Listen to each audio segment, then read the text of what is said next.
तारक मेहता का उल्टा चश्मा इंडियन टेलीविज़न का एक आइकॉनिक शो है जो 2008 से हम सबका मनोरंजन कर रहा है।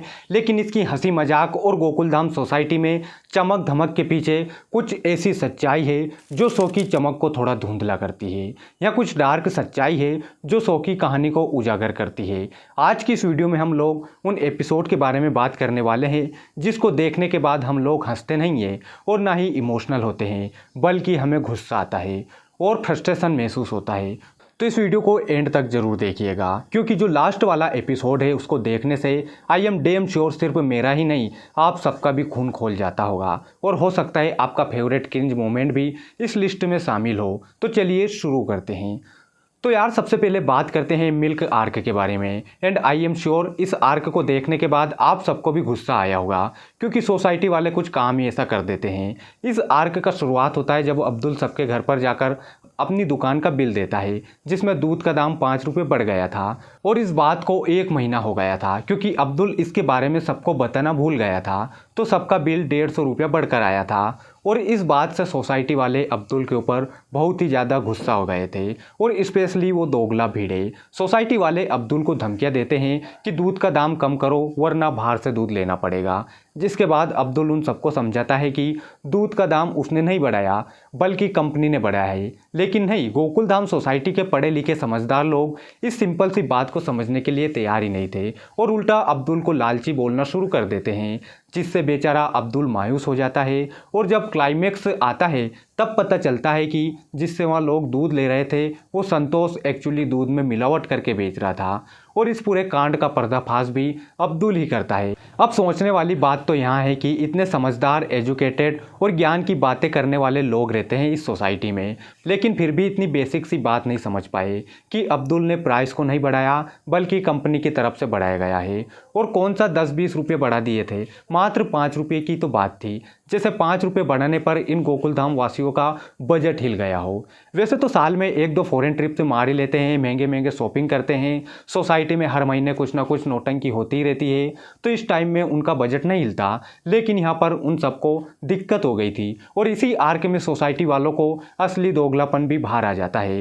एक तरफ वो लोग डायलॉग मारते हैं कि हम किसी के भी ऊपर बिना पूरी बात जाने फैसला नहीं करते, हम लोग जजमेंटल नहीं हैं। और दूसरी तरफ बिना फैक्ट जाने, बिना समझे अब्दुल को लालची, झूठा और सेल्फ सेंटर्ड तक बोल देते हैं।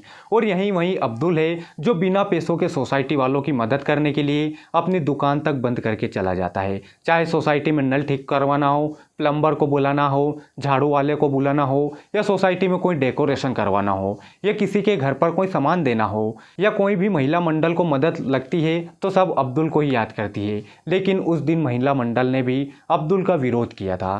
चलिए अभी एक रिसेंट आर्क के बारे में बात करते हैं, and that is Tappu and Sonu marriage arc के बारे में। इस आर्क का लास्ट में जो हमें मैसेज दिया गया था वो इतना ज़्यादा स्टूपिड था और भिड़े के ज़माने का सोच था कि क्या ही बताए। तो इस कहानी की शुरुआत होती है दिसंबर 2024 में, जब भिड़े अपने कास्ट का किसी संस्कारी लड़के से सोनू की शादी करवाना चाहता था, और चंपक चाहता था कि टप्पू की शादी उसकी पसंद की लड़की से हो। मगर टप्पू और सोनू अभी शादी करना नहीं चाहते थे। और फिर क्या था, सब ने मिलकर एक प्लान बनाते हैं और एक एक्टर को नकली बाबा बनाकर भिड़े और चंपक को बेवकूफ़ बना देते हैं कि अभी अगर शादी होती है तो आगे जाकर बहुत ही ज़्यादा गड़बड़ होगा, इसलिए थोड़ा समय के लिए यह शादी का सिलसिला शांत हो जाता है।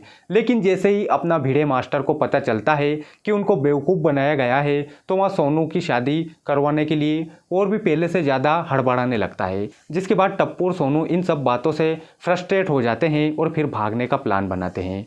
भिड़े और चंपक सोचते हैं कि यह दोनों सच में भागकर शादी कर चुके हैं, मगर जब क्लाइमेक्स आता है तब यह बात रिवील होता है कि टप्पू और सोनू खुद भाग के शादी नहीं करने वाले थे, बल्कि अपने किसी दोस्त की भागकर शादी करवाने में मदद करने वाले थे। लेकिन टीएम कोसी तो टीएम केओसी है। जैसे वोट देना हर नागरिक का जन्म सिद्ध अधिकार है, वैसे ही हर नागरिक का हृदय परिवर्तन करना टीएम कोसी का जन्म सिद्ध अधिकार है।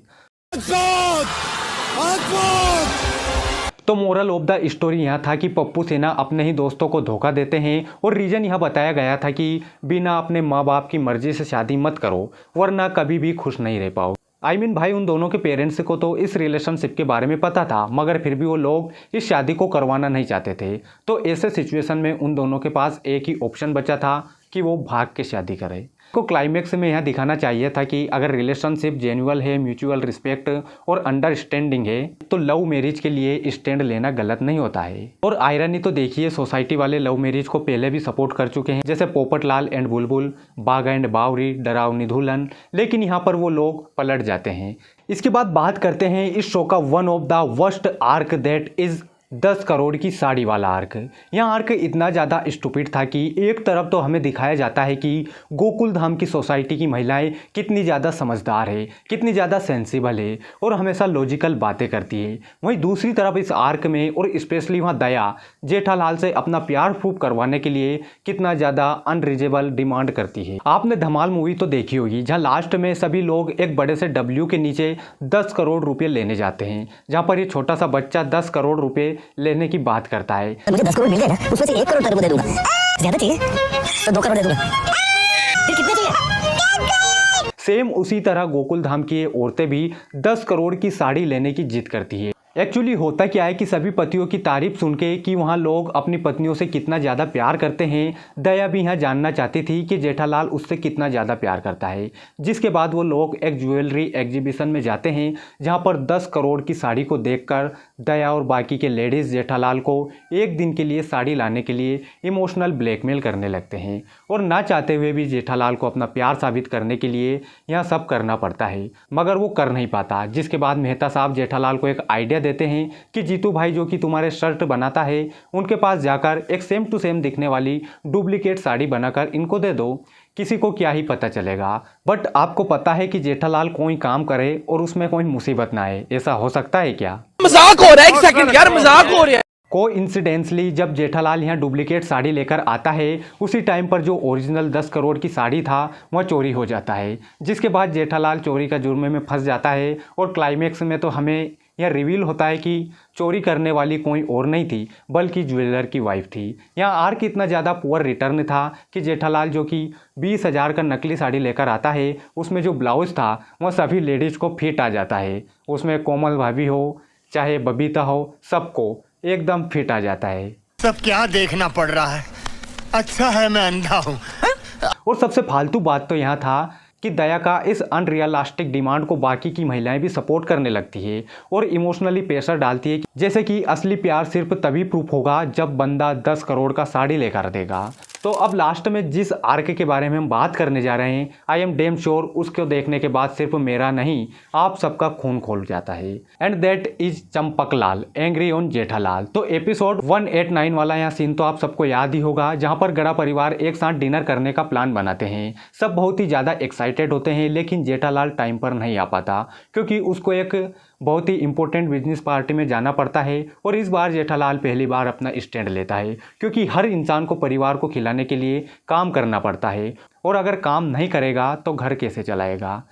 लेकिन यह बात वहाँ सन की चंपक समझता ही नहीं है। बिना पूरी बात को जाने सबके सामने जेठालाल की इज्जत लूट लेता है और जब जेठालाल इस बात का जवाब देता है तो उसको ईगो हर्ट हो जाता है और बिना सॉरी बोले, बिना अपनी गलती का एहसास किए वह सीधा जेठालाल से बात करना बंद कर देता है। और इस स्टोरी लाइन की एंडिंग में भी जेठालाल अपना हेल्थ को रिस्क में डालकर चंपक का गुस्सा दूर करता है। And let's be honest, Champaklal का बिना बात समझे जेठालाल पर गुस्सा होना, उसका पब्लिक में इंसल्ट करना, उससे बात न करना, यह सब एक टॉक्सिक और इमोशनल अनफेयर बिहेवियर है। लेकिन यहाँ शो इन सब बातों को संस्कार या परंपरा का लेबल देकर ऐसे दिखाता है कि जैसे यहाँ सब सही है और एडमायरेबल चीज़ है। और जब भी चंपकलाल को पैसा का ज़रूरत होता है तब जेठालाल हमेशा एक ही बात कहता है कि कितना चाहिए बापूजी। कभी भी यह नहीं कहता कि क्यों चाहिए, इतने पैसे का आप क्या करोगे। फिर भी उसी जेठालाल को हर वक्त बेइज्जती सहना पड़ता है। वैसे तो ऐसे और भी बहुत सारे एपिसोड है